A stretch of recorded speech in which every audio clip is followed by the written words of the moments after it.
en nuestros estudios el ingeniero Osvaldo Landázuri. Él es ingeniero comercial por la Pontificia Universidad Católica del Ecuador. Tiene una maestría en negocios de la Universidad de Chile. Se ha desempeñado en el sector privado, fundamentalmente en el sector automotriz. Visita Cuenca por gestiones más bien de carácter privado. Y es interesante conocer su punto de vista, ingeniero Landázuri, a través de la actividad que usted ha realizado en el sector privado. ¿Cómo miran las gestiones de este gobierno? Llegamos a una situación en la cual las mejores noticias desde el punto de vista de la economía es que venga más deuda al país. Cierto es que se le adorna eventualmente con intereses un tanto más bajos, pero los bonos, por ejemplo, la emisión que ha anunciado el Ministerio de Economía sigue en valores sumamente altos del orden del 9,5%. Su punto de vista. Buenos días, gracias por el espacio. Yo creo que el resumen suyo ejemplifica perfectamente lo que está pasando y lo resume muy bien. En resumen, lo que habíamos advertido en varios medios públicos desde hace años es lo que el Ecuador está viviendo ahora, y en resumen es que es tan grande el hueco, el desequilibrio macroeconómico que mantenemos como país, que en resumen al final termina siendo un ejercicio de sacar deuda para pagar deuda.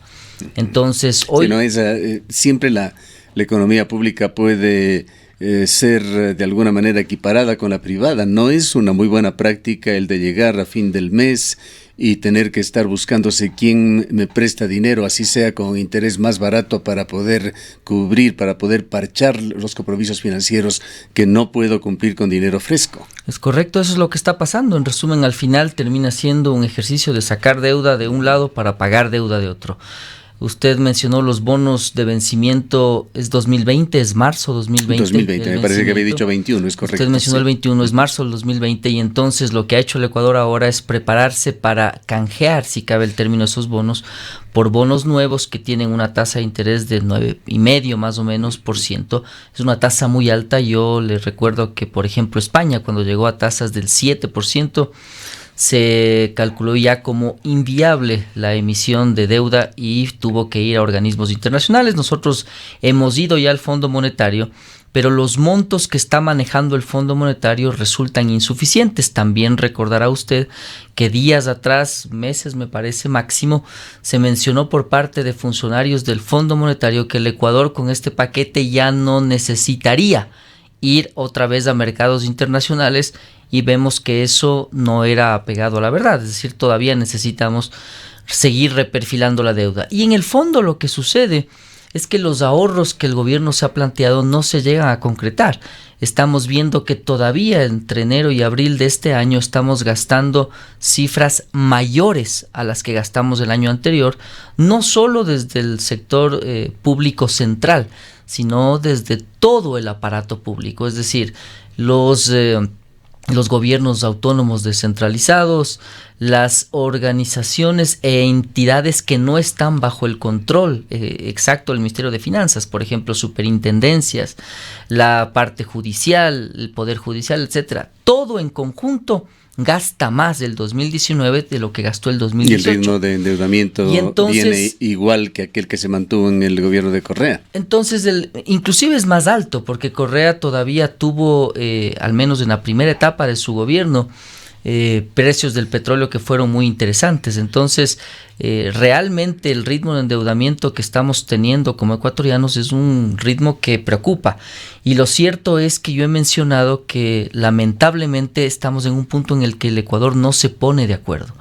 Tenemos que hablar de los subsidios, no hablamos de los subsidios. Tenemos que hablar del gasto público, tampoco se topa el tema del gasto público.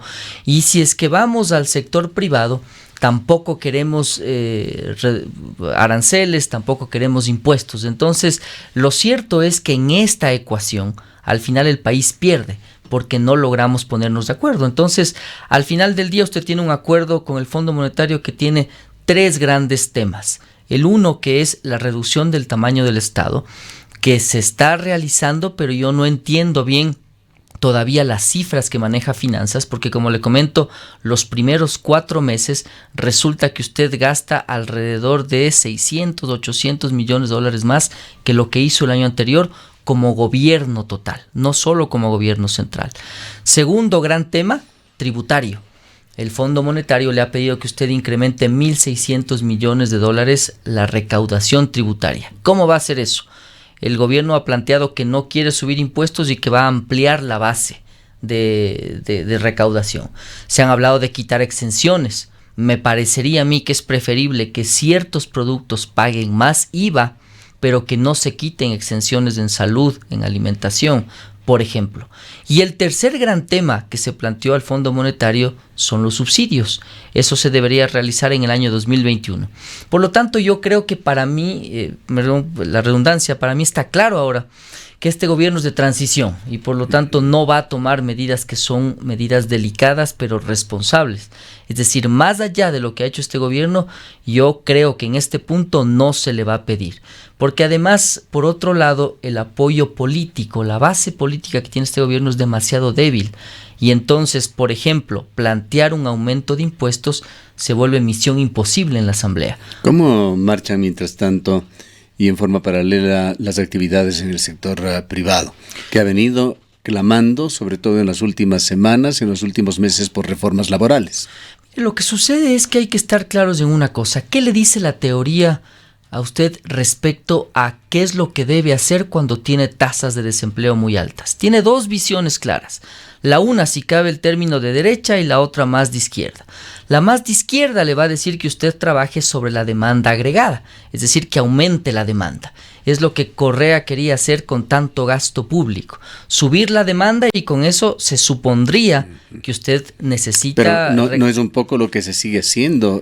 Mensualmente el gobierno llega a tener problemas reales de caja, de flujo, los tiene, que tiene que parcharlos nuevamente con estos ejercicios financieros. Con esto mueve toda su maquinaria burocrática, que es buena parte de la masa salarial del país, mantiene de alguna manera esta ficción en cuanto al consumo en el Ecuador para que la economía siga moviéndose. Por esto no es eterno. No es eterno, pero es una visión. Lo que debería pasar en esa visión es que usted tenga una economía que crezca, pero desde el lado privado, no desde el lado público. Primera visión. La segunda visión, mucho más dura, más ortodoxa, más de derecha, si cabe el término para que los radioescuchas nos sigan más fácilmente, es aquella que le plantea el empleo con oferta y demanda. Es decir, si yo tengo mucha oferta de trabajo y poca demanda, ¿qué debería pasar con ese precio de ese servicio que es el trabajo? Debería bajar. Entonces, ¿qué es lo que está planteándose en el Ecuador?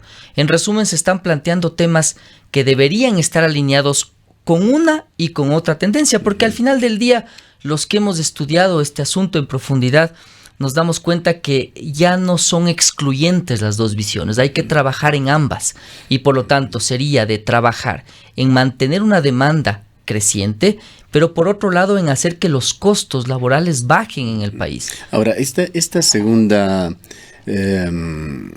este segundo aspecto que usted señala sobre oferta, demanda laboral en Ecuador, realmente la situación es preocupante. Hace muy poco tuvimos la oportunidad de estar en los Estados Unidos. Es muy común ver en los escaparates allí ahora contratando, es decir, es la cosa más común. Aquí, ¿cuándo ve usted eso en Ecuador? Correcto. Ayer nomás hablábamos nada menos que con el presidente de Industrias de la ciudad de Cuenca.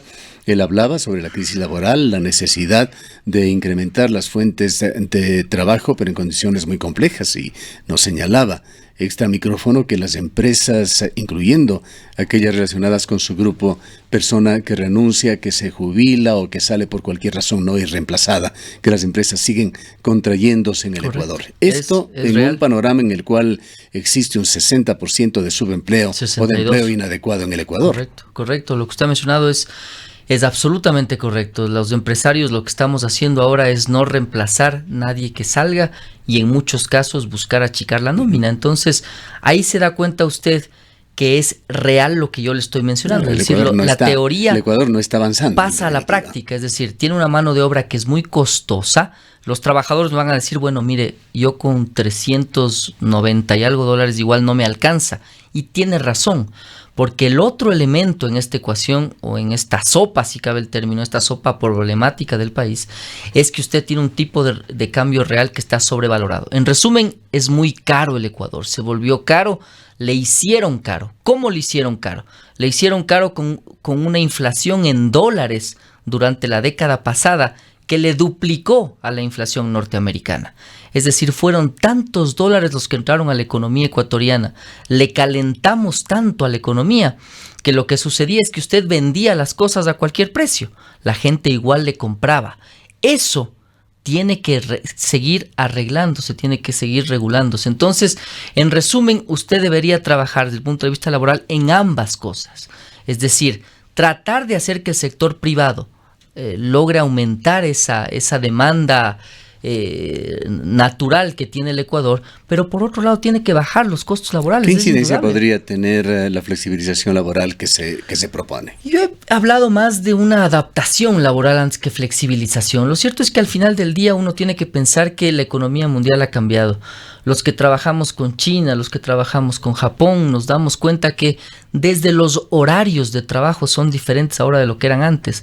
Las comunicaciones le permiten a usted que una persona trabaje desde su casa, es decir, todo ha cambiado a lo que era antes. Y los trabajadores, yo he estado en muchos debates con dirigentes del FUT, con dirigentes de la Unión Popular, etcétera, realmente se niegan a ver esta realidad de cambio y entonces ellos piensan que cualquier propuesta que venga del sector privado es una propuesta que va a deteriorar las condiciones de trabajo sin darse cuenta que el verdadero deterioro lo están teniendo el 62% de ecuatorianos que o no tienen empleo o tienen empleo inadecuado. Nos deja, ingeniero Landázuri, con la impresión de que en el gobierno se estarían tomando o intentando tomar algunas medidas, sí, pero que estas resultan tibias, que no van a ser gravitantes para cambiar el curso del país, de que terminará este gobierno, que todos coinciden, es un gobierno de transición. La pregunta es entonces, ¿qué hacer? ¿Sentarse a esperar que venga un nuevo gobierno? Sí, va a ser parte de lo malo. Lo lamentable es que se espera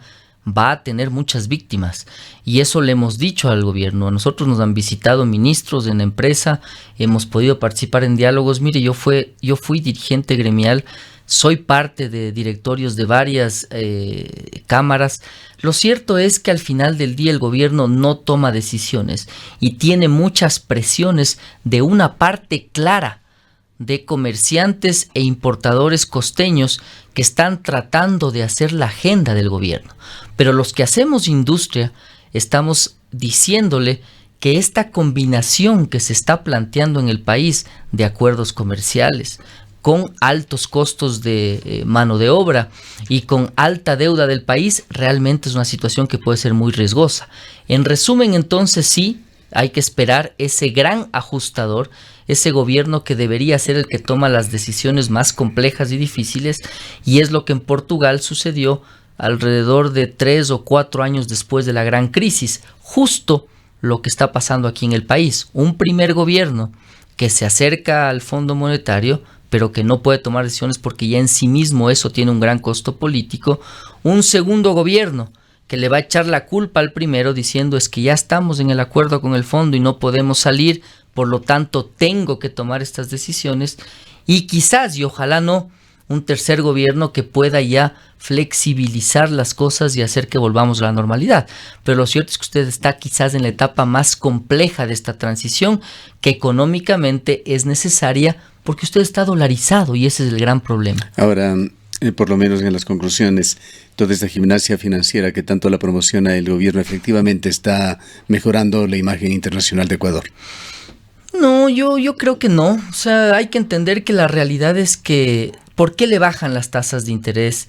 Le bajan las tasas de interés, sí, por su acuerdo con el Fondo Monetario, que algo ayuda, pero usted sigue teniendo el tercer... Venimos además de un sistema financiero voraz en el cual cayó Ecuador con esos préstamos de la China. Por supuesto, si encuentran perdón la expresión, un tonto útil, los inversionistas pues lo van a utilizar. El asunto es que es su problema el no ser ese tonto útil. Entonces, hoy lo cierto es que ¿por qué bajan las tasas? Bajan también porque la Reserva Federal está viendo una economía norteamericana que está calentándose menos de lo que ellos esperaban. Entonces, son factores exógenos. Bajan las tasas, entonces son factores exógenos. Ahí hay poco que hemos hecho nosotros, porque en realidad y en la práctica, al final del día, los ahorros no se concretan y las decisiones complejas tampoco se dan. Mire usted que hace unos días, por ejemplo, acabamos de ver información muy agradable de una victoria en el ciclismo, etcétera, que gatilla comentarios a bajar aranceles en ciertos productos. ¿Se da cuenta usted la poca lógica que hay detrás de ese análisis para entender qué aranceles tiene la industria? ¿Se da cuenta usted que las decisiones se toman realmente sin profundidad de entender que nosotros hemos planteado una serie de insumos de materias primas que están gravados con aranceles? Fíjese que, por ejemplo, un auto que viene de Colombia viene con 0% de arancel, mientras usted tiene 13% de arancel en los autos que hace aquí en el país. Eso es lo que está viviendo la economía ecuatoriana. Entonces, mientras usted no tome decisiones racionales, va a pasar que al final del día termina siendo una decisión que tiene una gran iniciativa política, pero que en el fondo no está bien tomada. Entonces, eso es lo que nosotros vemos en este gobierno. Fíjese en otro ejemplo. Se vuela de un solo zarpazo el impuesto verde. ¿Está bien? ¿Está mal? Probablemente está bien que no suban impuestos a la ciudadanía, pero nosotros le hemos planteado al gobierno cientos de partidas arancelarias que deberían bajar de materias primas, de insumos, de bienes de capital, y no tenemos asidero. Es decir, usted está prefiriendo bajar un impuesto de contaminación antes que un impuesto que podría generar empleo. Eso sí podría generar empleo. ¿Qué pasa a propósito con el impuesto a la salida de divisas? Ese es un impuesto, es una distorsión que realmente tiene la lógica detrás de aquello, es decir, que la dolarización se sostiene por un impuesto, es decir, que usted no saque dólares. Pero yo me pregunto, y hágase usted la pregunta, estimado amigo, ¿de quién considera el momento en que usted ve riesgo de sus ahorros pagar ese 5% para sacar los dólares afuera? Igual lo hace. El tema está en entender que los dólares no se vayan porque la economía ecuatoriana es atractiva. Resulta una economía segura, que no tiene sobresaltos. Entonces, ese impuesto, en resumen, es el que debe bajar.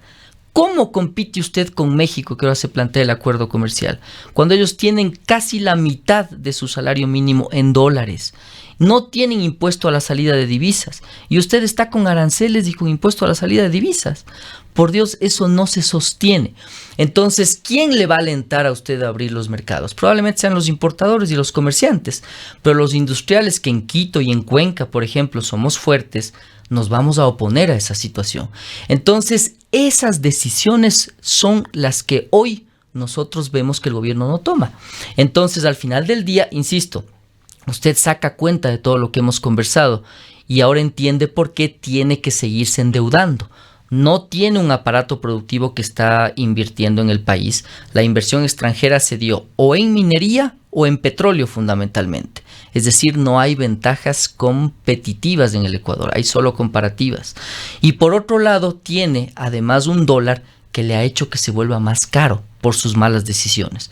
Con esto ahora sí entendamos bien que no tiene generación de empleo en el corto plazo, no va a tener inversión en otros sectores que no sean o minería o petróleo, que son sus ventajas históricamente fuertes, y al final del día lo que termina siendo es un ejercicio de esperar a ver qué pasa con decisiones tibias que deberían darse. Un balance, resultado final, crecimiento nulo de la economía ecuatoriana. Sí, yo creo que al final ha de ser eso. El gobierno plantea 1.4, yo no creo que se dé.